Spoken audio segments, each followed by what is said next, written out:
Welcome back to another episode of the Bigfoot Society podcast. I'm your host, Jeremiah Byron. This week, I'm able to talk to Mr. Todd Neiss from the Pacific Northwest, Bigfoot researcher of almost 30 years. A really fun episode. I think you'll really enjoy it as you enjoy all the episodes. We talk about everything from Todd's first Bigfoot encounter during his military years to what he's doing currently and what might be coming down the road. So really sit back, relax, enjoy this new episode of Bigfoot Society. And I do need to mention there are some audio mishaps in this episode just because of different things occurring. You may hear a ringtone or two.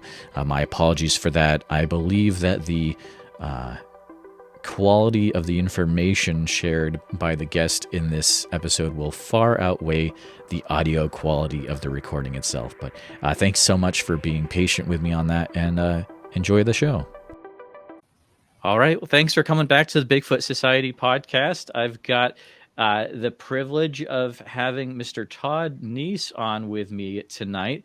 Hello, Todd. I'm going to start out with a quick bio about you, just so that our listeners get kind of what's going on here. So some things you'll want to know about Todd. He is a native of the Pacific Northwest region. He was previously in the military, an Army sergeant, trained in things such as high explosives, and we'll probably get more into that in the interview. He's been on multiple TV shows, documentaries. You may have seen him before. He's the host of the Bigfoot Researcher Gathering Beachfoot for at least 15 years. He's a co-founder of the American Primate Conservancy with his wife. They have a plan to establish a Bigfoot Interpretive Center. And all in all, he's been doing Bigfoot research for about 30 years, almost 30 years. And he's gone on about 29 Bigfoot expeditions and investigations spanning over, I counted 4 states from your bio you sent over. It's pretty intense, Todd. Is there anything else that you want to make sure the listeners know about you before we get rolling? Yeah, well, thanks for having me, Jeremy. Yeah. I really appreciate it. Just that I do hold a degree in multiple disciplines, and I think it's important to note that prior to the experience that we'll be talking about it, I was a non-believer, which I think is important. Of the mindset that the stories that were being told were at best good campfire stories or Indian lore, and so I really didn't put a lot of credence in it, especially being a avid hunter. So yeah, that's kind of my situation, and we can take it from there. That's awesome. So I've read what you sent over, but I am curious, was there a certain event in your life that really kicked off, you spending almost 30 years into the research of Bigfoot? Was there a catalyst, something that really set things off for you, Todd? Well, yeah, as you mentioned, one of my military occupational specialties was that of a combat engineer with the Oregon Army National Guard, and quite a bit of what we do entails the use of high explosives. And so my epiphany, I guess, came about on April 3rd, 1993. It was a Saturday afternoon, and we were practicing our trade. We had 3 different blast sites that we were to detonate based on 3 different scenarios. The first one was cutting charges, where we'd blow steel I-beams apart, for instance, if we were to maybe try to drop a bridge. Second one was a minefield breach, and the last one was a cratering charge, and that's where you would basically demolish a road to prevent the enemy's use of that avenue. So on that day, and it was actually a pretty nice day for April in the Coast Range, especially being a temperate rainforest. We had clear blue skies, and we had in place the charge about 250 pounds of ammonium nitrate that we'd been soaking in diesel fuel for several hours prior. We set the fuses, got in our vehicles, and began the convoy away from this ticking time bomb, if you will. Right. Yeah. I was a passenger in the second of four vehicles. I was in a Humvee. I'm sure your listeners are familiar with those by now, but Right. I was sitting behind the driver, so I'm on the left side of the Jeep, and the window down, and I was just again, being an avid hunter, it was natural for me to be glancing about the countryside, looking for any wildlife. And well, let's just say I got a little more than I had bargained for. Oh yeah.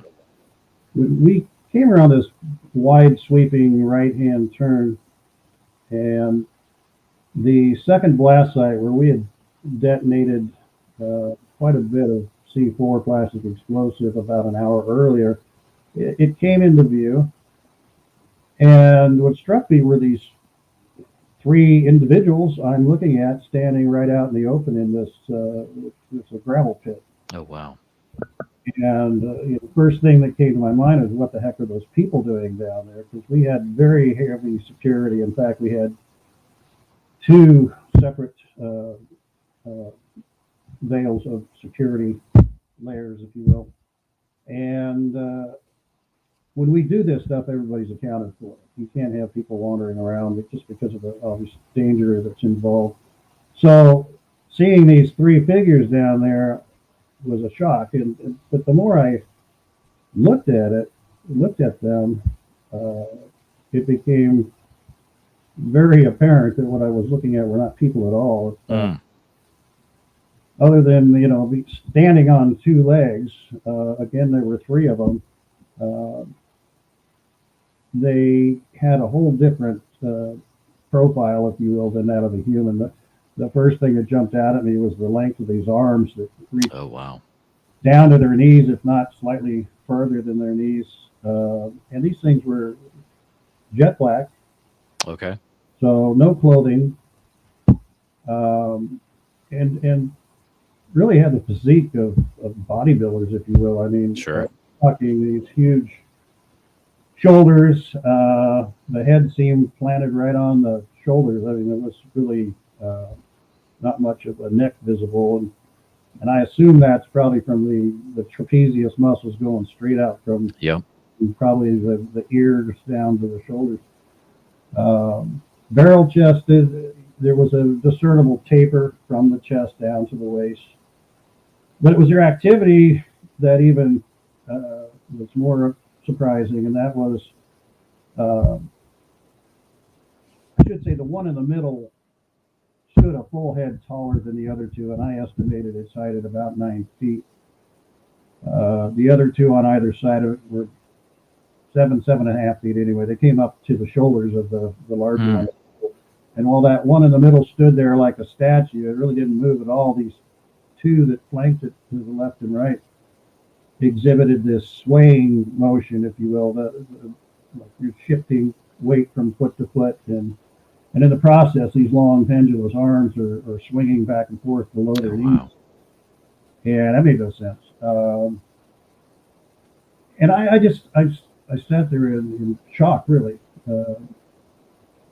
I mean, these things weren't supposed to exist, and yet. Right. Yeah. And this wasn't a, 3 or 4 seconds something ran in front of my car kind of sighting. I actually watched them for nearly half a minute. I estimate about 20 seconds. So I got a good long look at them, and like I said, the entire time those two continued this swaying motion. And after 25 seconds, we rounded another corner. I lost sight of them, and I just kind Okay. of slumped back in my chair. I'm just trying to uh, make sense of it. I mean, I can't unsee what I just saw, Yeah. and it's a lot to take in. It's a real assault on your senses of what is and isn't supposed to be. We arrived at the staging area, safety area, safe distance from the explosion that was about to go off. And I just instinctively got out of the Humvee and started jogging back up the direction because we weren't too far from where I had lost sight of them. So I just had to see them again. And I got as far as I dared, knowing again this 100% integrity Mm-hmm. SOP that required everybody be within sight of each other. So I got as far as I could, and unfortunately, there was a little bit of a hill that was blocking my vision. So just the same, I'm on my tiptoes. I've got my hand Yeah. forehead. I'm trying to see whatever I could, and about that time, I heard somebody call out my name, and Mm. right, and coming my direction is Sergeant Martin. He goes, "Hey, Neiss." I go, "Yeah, what's up?" And he says, "What are you looking at?" Well, nothing. Yeah. The case. But anyway, he continued to walk toward me, and he got up uh, next to me, looked me right in the eyes, and said, "I don't suppose you saw what I saw down at that second blast site." Oh man. I wasn't going to say it, Oh yeah. If he saw something else. I Wow. Jeff, what did you see? And he said, "Well, he." I remember him looking left and right. He was smoking on a cigarette. He made sure nobody else was in earshot. And he said, "I saw three huge, hair covered, I don't know, Bigfoot, I guess." Wow. Because of that, I'm like, I saw him too. Um, and it was nice to have that corroboration, but it certainly wasn't necessary. But I was just happy that somebody else had experienced what I had seen. And just as a follow up, being a traditional guardsman, we train 1 week in the month. We all have day jobs. Um, we reconvened in early May, a month later, and two more soldiers came forward and admitted to seeing exactly what Wow. I had seen. So it's a pretty unique sighting on a number of levels. One, multiple eyewitnesses, Mm-hmm. not real common. Multiple eyewitnesses of multiple animals are even more rare. Most generally, these things are seen, as a individual. And of course, the nature of what we were doing out there. I mean, we were blowing up the woods pretty much. We're Yeah. all gravel quarries, but just the same, we were putting mushroom clouds up about 2,500 feet or so. I mean, No these way. big pops, yeah. Wow. Creating a temporary little earthquake in the process. Uh, so yeah, that's how I got indoctrinated in this. Oh And yeah. I'll tell you what, it's hard to get your head wrapped around the whole concept that 25 seconds of my entire adult life, at that time I was 34, it changed my life forever. Oh my goodness. Uh, Yeah. so I've been studying as much as I can and researching as much as I can, and doing some public speaking, obviously. Yep. Um, uh, just this year, I've spoke twice in Oregon, once in Idaho, Arkansas, Oklahoma, and I'm scheduled for Nebraska, Oh sure. Yeah. Hastings, right? Yeah. Hastings, yeah, Yeah. Nebraska, Ohio, and Virginia coming up. Wow. I'm already booked in 2023 for Texas. So That's awesome. it's nice now that I'm retired from the military. I've got a little more time to devote to the study, and it's something I love doing. Like to ask a few questions about that sighting. And I know this is got to be tough because, again, 25 seconds, 30 years ago. That's really like that's a lot to try to remember, or not a lot really to try to remember. Do you remember anything specific? I'm always curious, like when there's a sighting, what the person remembers about the face. Do you remember anything about the face at all? I was not at close enough range to Okay, make out facial features, to be honest with you, or gender for that matter. sure, sure, But it's interesting you should say that because one of the things I've always said was that if anybody doubts me, I'd be more than happy to take a lie detector test or sure. undergo hypnosis. Ah, And it just so happened that you run into all kinds of people. oh yeah. And one of the gentlemen I met was actually a clinical hypnotherapist. Hmm. And in order to document uh, my sighting through hypnosis and hopefully to draw out some of those details, Mm-hmm. it was an interesting experience. We actually had 2 sessions, and um, not ever being hypnotized before, it's a very interesting process. A lot of people don't realize that, or a lot of people just assume that you're really unconscious, but you're not completely unconscious. You remember the whole thing, and this doctor would, once he got you into that state of mind where everything else is wiped away and you're just right there, you would virtually right back in the spot. Wow. He would say, "Okay, you're standing there. What do you see?" And then he would turn it around and he goes, "Okay, now you're the creatures looking at you. Oh. Is there anything else you can see from their perspective?" And then he actually took me to 2 other points, just left and right. You're standing between you and the creatures. Do you pick up any more detail? I thought that was pretty fascinating the way he does Yeah. that. Virtually move you around the chessboard, so to speak. And, Crazy. I don't believe I really brought up a whole lot more detail, but again, it's a situation where A, I wasn't prepared for it, and B, I was pretty much in a state of shock when I Oh watched yeah. it. So no, getting back to your question, I was not able to determine gender or make out facial features Okay. very No well. problem. Yeah. Have you ever tried to find that spot? Is it a thing where you're like, I have to find that area again? Or is it a thing where like I don't really it doesn't bug me, to try to find that area again? Yeah, that's a great question. Actually, I've been back there numerous times. Okay. Um, the initially, I couldn't get in there. We had a special contract with the timber holding company that owned those rock quarries to get Yep. in just that day. Uh, I had come across, really stumbled across an advertisement in the Oregonian newspaper, Okay.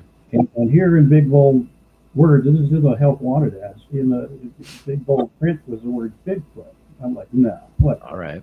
So I'm looking at it, and it was an advertisement looking for a field researcher uh, in the Bigfoot field, and Wow. I was not a researcher by any means at that point, just a hobbyist, if you will. Had the phone number, and I can't make this up. It was 1-800-Bigfoot, right? No So, way. yeah, yeah. It's a project called the Bigfoot Research Project that I believe ran from 92 to about 2000. Okay. And it was headed up by none other than Peter Byrne. Oh I'm sure wow. Yeah, totally. your guest listeners are familiar with him. He is quite the pioneer researcher, and in fact, Yes. he still is alive with us today at Oh age yeah. 97, I believe, Yep. and, Oh yeah. lives not too far from here. Oh cool. But I called, it went to voicemail, I left a message. I go, because you have to understand something. As an eyewitness, it's a real, it's a blessing and a curse. I mean, it's like winning the lottery, but at the same time, you can't talk about it. You know what I mean? Mm. There's a whole uh, factor of people questioning your sanity, Oh, wow. your questioning your honesty and integrity. So a lot of people, and I found this out over the years, having interviewed well over 100 eyewitnesses, that a lot of them have never gotten it off their chest. They've never spoke about it. Mm. Um, of course, when I tell them I've had a sighting, they open up immediately. But here was an opportunity for me. I just left a message saying, "Hey, if you guys are legit, I got a story you might want to hear that happened a couple Wow. months ago." And they ultimately called me back, sent me a fairly lengthy questionnaire to fill out, and then I get a call uh, from one of Peter's uh, research assistants Okay. saying, "Hey, when are you going to be down there in that area again?" Now, the area again is about 10 miles from the Oregon coast, Mm. in the very west corner of Oregon. And I said, "Well, I've got drill next week, weekend." And he said, "I'm going to come down and meet you, and I'd like you to take me into the area." Okay. And of course, I said, "Well, good luck with that because it's very high security, and you're not going to be able to get in there." He goes, "Well, I'll call you when I get down there." So we got in touch with each other after final formation. He said, "Meet me up by the gate." So I drove up there, and I'll be damned if he didn't have a master key to Whoa. all the gates throughout this very large holding. Oh, man. And he, I got in his jeep and we drove up there. We got to the very side. I have to tell you, it was very surreal for me, uh, being that the last time I was there were like 60 troops with me. Yeah, right. I'm up there with this stranger I don't know from Adam, no weapons. Yep. So he shuts the jeep off and starts walking away from the jeep, and I was kind of hesitant, if you will, because Mm. I'm thinking in my mind, these things are around here. Oh, yeah. And if they're anywhere, they're around here because I saw them. So he looked at me and says, "Are you coming?" I said, "You just give me a second." I had to kind of so and we poked around quite a bit of the area. We actually found some footprints. Really? He reported back to Peter. Peter came out on a subsequent day, and I met him up there, and we've been friends ever since. Wow. And before he left, he handed me that master key, and he says, "Take care of it." No way. Oh, that's So, so cool, man. getting back to your original question, yeah, I Yeah. went in there every month, at least every drill. Okay. And what I would do is I'd stop down by this fish market down in the town of Seaside, and I would buy up scrap salmon and whatnot. Sure. The people like it's cheap, and people use it for crab bait and whatnot. So I would buy a bag of that. And I'd go in there, lock the gates behind me by Wow. myself, and Oof. uh, pretty hairy for the first few times, but I kind of got used to it. And I would hang this bag of salmon carcasses, heads, skins, that kind of stuff, in a tree high enough off the ground that nothing else could get to it. Uh, Dr. Henner Fehrenbach, who's the primatologist, instructed me to find a branch that won't support a bear, Mm. will support the bait, get it out far away from the trunk so that it can't reach it from the trunk, and then perforate the bag so that the smell's getting out. And so I Sure. did for 9 months straight.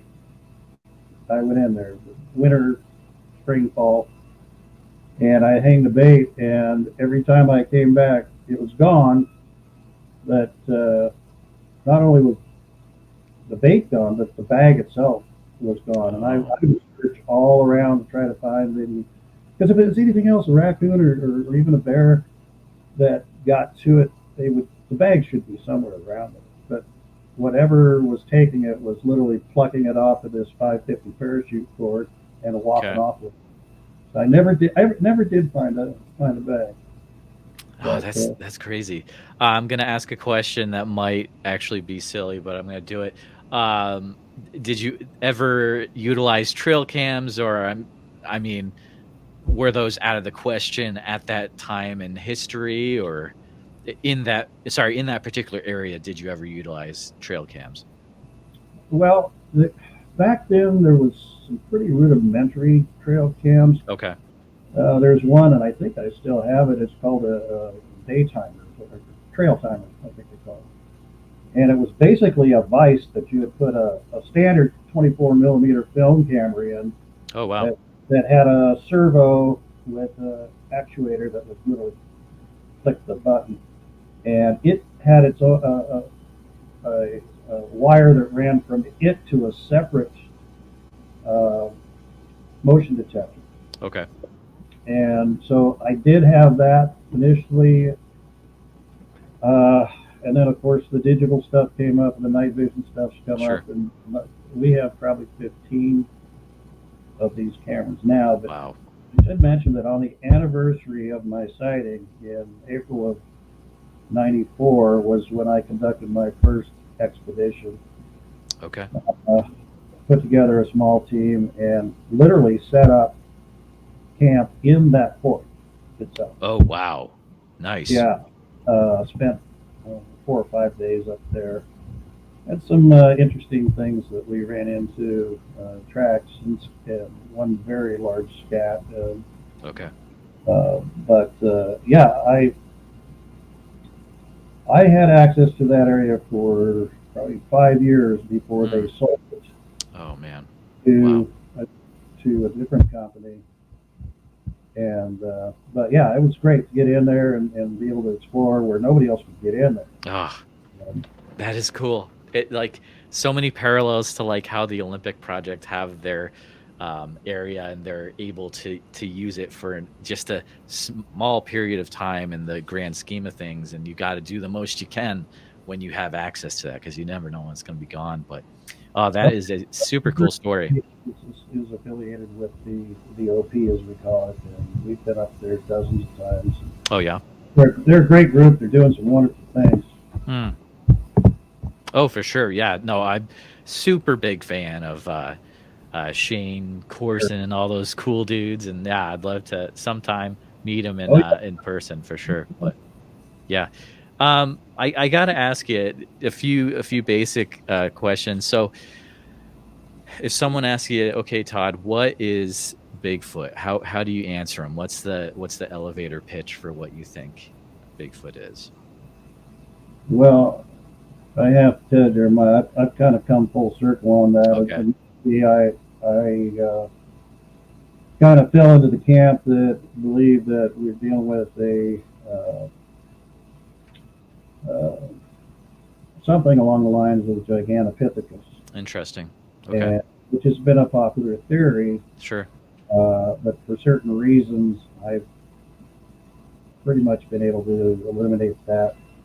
Uh, and when I say come full circle, what I believe we're dealing with is a relic hominid, Mm, not human, yep. but hominids such as Cro-Magnon or Okay, interesting. Neanderthal, but one that has existed and survived for millennia here in the Pacific Northwest and Wow. elsewhere. Um, and I say that because, when I first came out of the field after having that sighting, I went to the library and checked out every book I could find on the Oh, subject, sure. wanting to know the latest, greatest, newest information. And about 6 months into it, I did a 180 and said, wait a minute, it'd be really interesting to find out the oldest accounts out there.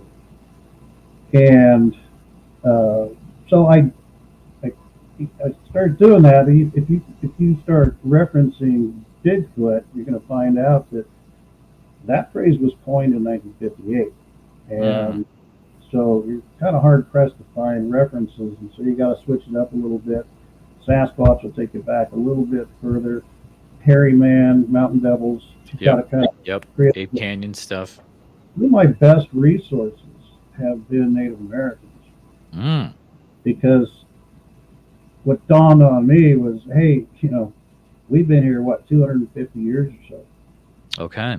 And we know that Native Americans have just recently been traced back anywhere from 21 to 23,000 years ago. So Mm. who do you think knows more about these, the people who've been around 250 years or 23,000 years? And Makes sense. they had to live symbiotically with these creatures for a long time. And it's taken a while to gain the trust of various tribes, but I have successfully with about 5 different tribes that I'm working with, and they have got some amazing stories. And of course, because there was no written language, everything was passed down, by word of mouth. But they were very careful in maintaining their cultural history, and so when you start looking into early references where people were actually documenting Indian lore, you'd find that they referred to them not as animals, but as another tribe. Wow. They would call them the old ones and the first ones. So the way they describe them is, like I said, an ancient tribe. And I have no reason to doubt that. Wow. I think, we're still finding human remains around the world that we've never found before. Absolutely.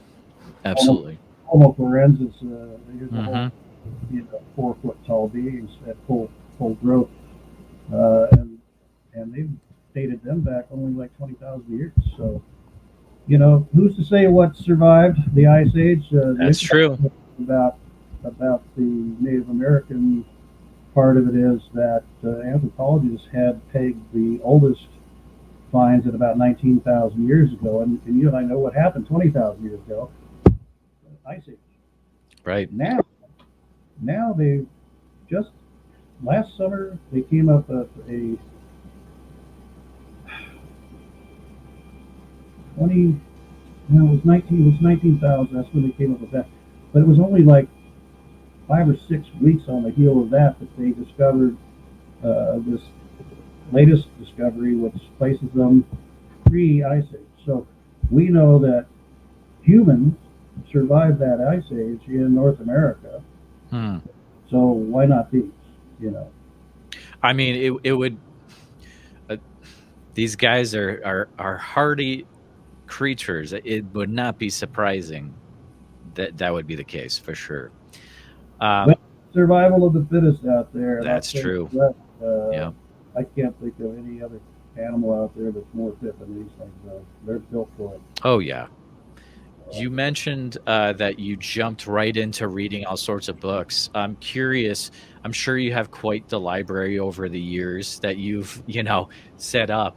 Do you, for Bigfoot researchers that are listening, do you have what are your go-to books that you find yourself always going back to that you would recommend? If there's any that come to mind. Wow, that's a good question. Again, you might think the newest stuff out might be the best, but some of the topics out there. Books by John Green, Dr. John biologist from British Columbia, Renata Hennon, and of course Peter Byrne. Sure. Well, the Four Horsemen. So Gilverkrantz, Peter Byrne, Renata Hennon, and John Green, of which I knew all 4 of them. That's wild. And shared the stage with them, actually. And I just was very fortunate to meet them when they were still alive. And, like I say, Peter's still hanging in there. But Bitternagel's books is very scientific based. And of course, Dr. Jeff Meldrum's got Oh yeah, Legend Meets Science. In classic. fact, a documentary called Legend Meets Science. And I think it's okay to announce that we are in the process of producing Sasquatch Legend Meets Science 2 with Yes, that is very uh, public. Yep. Yeah. and I'll be participating in that. Oh, so cool. So I would say start with some of the classic stuff and work your way up. But truth doesn't change. Sometimes the technology does, and it gives us some opportunity to utilize uh, things such as night vision cameras. I've got one here that's absolutely amazing. This is a Oh, cool. Psionics uh, full color spectrum night vision camera. I've never seen anything like it in 20 years in the military. Uh, Mostly what we have is what you see on TV, the kind of grainy green picture. Uh, this, I could go out in my front yard with all the lights off, and I can tell that my truck is red, my canoe is yellow, my Sure. car is blue. It gives you some amazing. I mean, the technology is really come along, and of course, uh, there's a number of night vision cameras available. This is the FLIR TK Right. Scout. A lot of people have these. They've got a fairly decent range, and they do record both uh, audio and video, still shots, and audio. Drones. We've got a couple drones in our conservancy that we use for aerial surveillance. Okay. So yeah, things as things evolve, yeah, the literature will certainly not be far behind it, and been doing some experiments on different theories, uh, but yeah, I would say start with the classics and then just work your way up. When That's I good started, advice. that was really just starting, and so hard copy books was the way to go. Oh yeah, yeah. If you can, and if you find them for cheap, don't hesitate to pick them up because most of those books you mentioned are very expensive now. So It's if you can hard to find them, you pick them up for sure. Um, is there a thinking over all the expeditions and investigations you did over the years? Is there one of them that really, sticks out as like, oh, that was it. That was the one. Well, as far as adventure was concerned, in 2016, September 2016, uh, I headed up an expedition into British Columbia Oh yeah. that we euphemistically called Operation Sea Monkey. The Okay. idea was being able to access uninhabited islands and some of these uninhabited inlets that go into the mountains. Uh, in this case, the Broughton Archipelago. Hmm. It's between the northern tip of Vancouver Island and the mainland of British Columbia. There's about 100 small islands. And when I say unoccupied or uninhabited, I should preface it by saying there are tons of animals out there, lots of wildlife, but just Okay. really not people. There used to be. We actually investigated an old abandoned Indian village while we were up there. But we spent a week, so anchored off of 5 or 6 different islands. We always moved around, and the premise of that was that I have a First Nations bush guide friend, a member of the Quapac Ewok tribe by the name of Tom Seawood. Oh yeah, sure. Yep. Tom was visiting me and my wife. He and Peggy were visiting us, spent the night here at the Chateau de Squatch, as we call it. Right. And we have this trifold, full color trifold brochure that I'll take around to different conferences to get the information out about the Conservancy and what we do. And he was reading through that, and he sees this part where we talk about taking a large uh, boat up into Canada. Now, my intent was for like the entire summer. Tom got all excited about that. He said, "Well, you need to go pretty soon." And I go, "What's the rush?" He said, "Well, into September, early October is when the clam season starts. You Oh, know, okay. water temperatures drop cold enough to kill off any dioxin that might be in the shellfish." And he says, "My people have been going out there for thousands of years at this time of year, and the grizzly bear, the black bear, the wolf, they all know that they just have to dig down in these beaches, and there's plenty of protein just below the surface." Hmm. And Sasquatch has been observed doing this as well. So, so when are you talking? He's like 3 weeks. I'm like, 3 weeks. Okay. A, we need money. Uh, Right. B, we need to put together a team. C, we need a boat. He goes, "Well, don't worry about the boat. I got some friends up in Campbell River. I'm sure I can get a boat. You work on putting the team together and raising the money. You know, the easy part." So Right. I actually was surprised. I did my first GoFundMe Yep. campaign, and initially I told the guys, be prepared to bring $500 or $600 each, you know, just for food and fuel and whatnot. Right. Well, I was amazed in a matter of 3 weeks we raised over $7,000, Oh, wow. and yeah, it was I was very grateful for that, and so and then I went about putting together a team. Some people you may know was of course Tom Seawood, Ron Moorhead, Nice. Dan Long. There's Thomas Steenberg, who's Yep. a Yep. an author and researcher. Gunnar Monson, who does Hmm.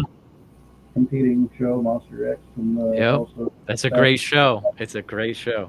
And yeah, so we put together a total of 8 people on that boat, and we all we we were happy to get up, get a shower after a while. But we were pretty well crammed on this. It was a 50-foot trawler called the Quattawa, not Tawa. Um, we took ships scanning the shoreline throughout the evening with a very expensive pair of thermal Okay. binoculars that was on loan from the Olympic project. Hmm. And we do 2-hour shifts all through the night, watching the beaches, looking for heat signatures. In the daytime, we had 2 zodiacs that we could take out individually, Sure. and we would set up game cameras as well as I own a set, I should say, of 4 seismic ground sensors. And to my knowledge, we're the only one that has used these for Bigfoot research. But the Wow. military issue sensors that literally will detect vibration in the ground Oh, wow. That is cool. and then transmit the signal up to 2 miles away. And so we would have those set up. We didn't come back with the Holy Grail, but it was a great. I considered it more of a exploratory expedition for Sure. future expeditions, and other than getting chased by a grizzly bear, it was fairly uneventful. Oh, man. Oh, yikes. Chased by a grizzly. No, no thanks. Yeah, but It was, yeah. yeah. So as soon as we got on this one island, the Zodiac takes off, and I see these huge footprints like I've never seen before, Wow. the size of a tennis racket. You know, I'm like, whoa, let's get this done and out of here quick. You know, and then the Hmm. captain comes over the radio, and Gunner had the radio, and he's like, "Hey, how's it going?" And I goes, "Oh, pretty good. We got 2 cameras up. We just got to put in a ground sensor." And he goes, "Oh, very good. Who's got the shotgun?" Neiss, why? "Well, you might want to load it. There's a bar coming." Oh, funny. Wow. And yeah, it Oh, got man. pretty close to us before that Zodiac showed up. Wow. So there's a lot more that goes to it, but I'll save that for another time. Yeah. Oh, man. That's a wild adventure. I have to. You asked me. You really asked me about one of the most productive expeditions I did. Uh, October 2020. I was invited by a good native a friend of mine to visit them at the Omaha Nation, Oh yeah. the reservation out there in eastern Nebraska, Okay. and I spent a total of a week out there. And I can discuss some things about it, some things I can't, but I will tell you this. One of the things I had heard over the years, and you might have heard it too, is something that I had a very difficult time believing in, and that was this concept of eye shine. Sure. And I had seen several videos this guy had put out online, and uh, it's one of those, you'd have to be there. I'd have to see it for myself. Well, I'm here to tell you, I had to eat a little crow because we went out Monday through Friday to a very remote location from like midnight to 2, sometimes 2:30 in the morning, every night, Monday, Tuesday, Wednesday, Thursday, Friday, and in 2 different locations. And we were never disappointed. Wow. My friend would call out in his native tongue. He'd say, "Aho, kage," means hello, friend. Uh, and unbelievably, and again, I can't explain it. That's one of the theories I'm working on to this day. But you'd see a pair of what looked like a pair of glowing eyes light Okay. up, and not just one, sometimes 2, sometimes 3 individuals, and they would move back and forth. Sometimes you'd say "gigaho," which means come closer, and sure enough, on some occasions they would move closer to us, and other times they would move back. Hmm. You could see them blink. Now, when I talk about eye shine, I'm not talking about light projecting from the eyes per se, okay? As if you had a couple flashlights in front of your face. Yeah, sure. What I'm talking about, I believe, is eye reflection. Hmm. Yep. I have to tell you, there was no other ambient light that would give cause for something to reflect back. And one of the theories I'm working on is that there may be some very special cells Right. back of the eye in the retina, perhaps, Oh, okay. that like a night vision camera. They have an array of cells that will pull in starlight and lunar light and Hmm. then amplify it. And Okay. thinking this is like, uh, perhaps an early version of that. I did see a special, I can't remember, it was a Discovery Channel or History Channel not too long ago, where the entire film, it was a 3-part series, they filmed the entire thing at night with these specialized color night cameras. And they were filming on at least 6 continents, different animals at night, just to see how they behave at night when they are unaware that they're being observed. And there was one in the first part of the 3-part series that really struck me, and it was they were photographing a puma, a mother puma in Argentina with 3 kittens, I guess is what they call them. But you know, she was taking them out, teaching them how to hunt at night, and unlike any of the other animals they filmed, these eyes glowed so bright they almost washed out the face. Wow. And there was a scientific term that the narrator used to explain that, and he said even without night vision, you can make out their eyes sometimes in the dark. Hmm. So I'm still pursuing that, but I have to say, if it were just for that eye shine thing, I would perhaps have a little more doubt than I do. But we had some amazing vocalization Hmm. came with that. Different animals, different individuals, different sounds, very distinct. Uh, One in particular got my attention. It sounded like a female. I just say that because of the extremely high pitch, and we're talking loud, super loud. Uh, I ended up kind of naming her the singer Okay.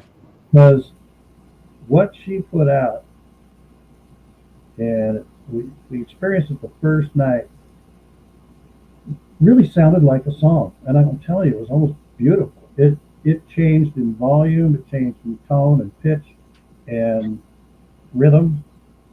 She'd do this thing. It would go maybe 5 or 6 seconds long, really loud, but again changed up all the time. And it'd be like a 10-second break, and she would do it again exactly the way she did it the first time, and then pause. And she did it a total of 4 times within about a minute. Now, I don't know about you, but when I hear something that keeps repeating itself, Mm-hmm. that's a language. There is Yep. meaning in that. It wasn't just arbitrary, belting up, whatever. This was repeated identically 4 times in a minute. Wow. Heard her again 2 nights later, and she just did it once, but again, it was the exact same tune that we had heard 2 days before. And that was in, did you say that was in Nebraska? It was on the Omaha Indian Reservation. Oh, that is so interesting. Okay. Um, Another Wow. time, we're not getting as much activity. We always got activity, but we weren't getting a whole lot of activity. And my friend, who's actually converted to Mormonism, Mm-hmm.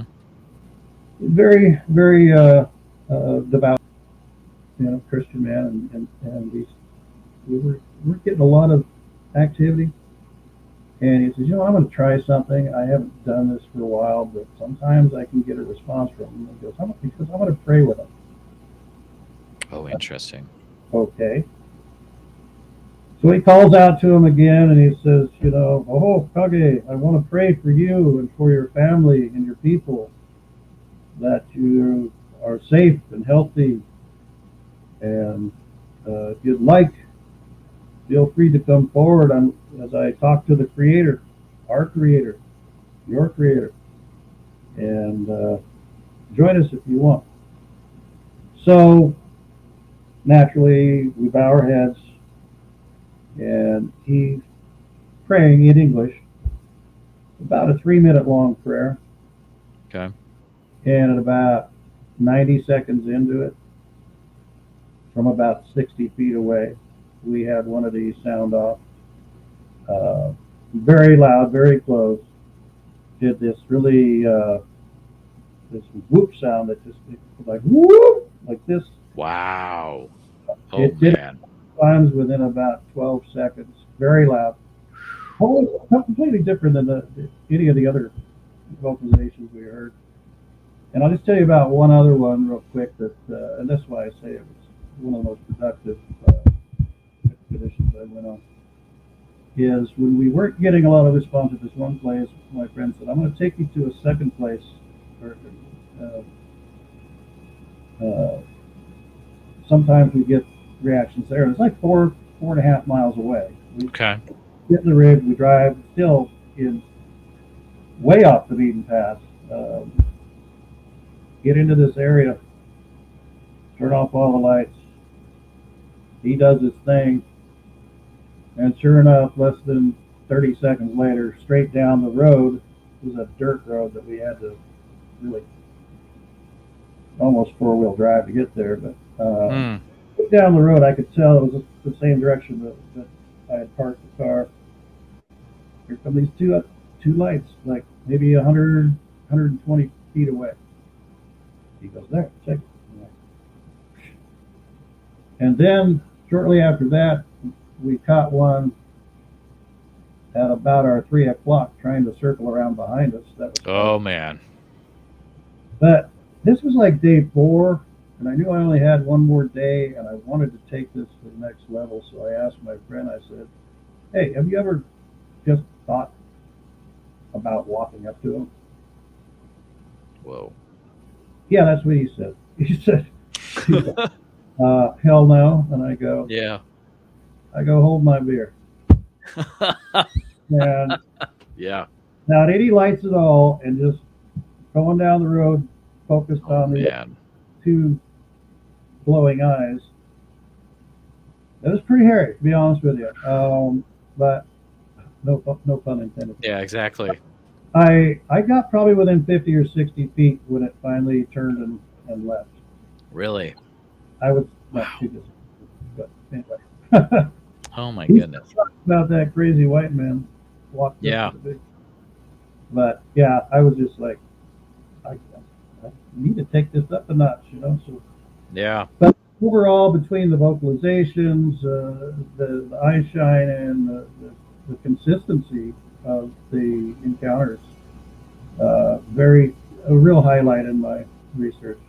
That is awesome. I mean, from that story, you're the perfect speaker to be at the Nebraska Bigfoot conference. Definitely. I mean, with that stuff happen to you in East Nebraska, that's awesome. This has been such a fun conversation chatting with you, Todd. I can't believe an hour's gone by already. Um, it feels like we barely scratched the surface, but I'm just curious. If people are wondering, what are ways that they can keep up to date with what you're doing? If you have any information centers like that. Well, we do have a website uh, for the Conservancy. It's americanprimate.org, Okay. which reminds me I need to get in there and update it.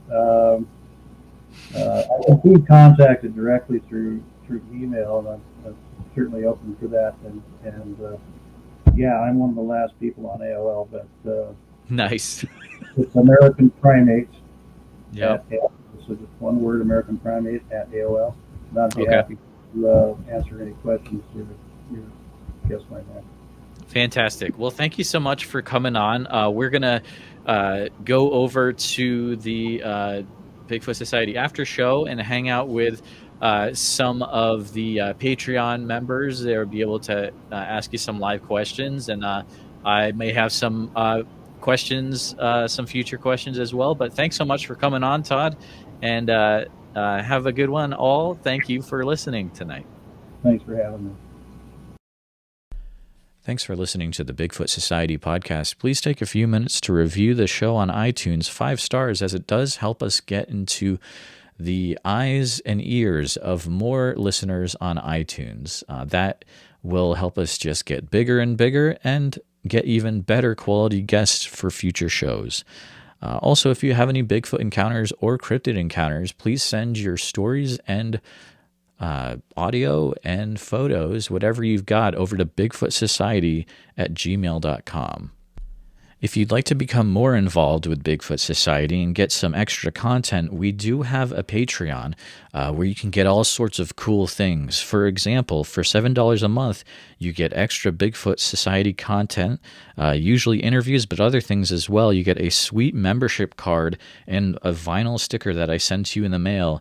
You get access to the Bigfoot Society after show, which is an extra interview after the main interview with the weekly guest, and usually they are up for Patreon members to be in that extra show segment with them and me, and you get to ask your question live to them and get an answer from the guest, which, as you've seen what guests we've had in the past, this could be a really big deal.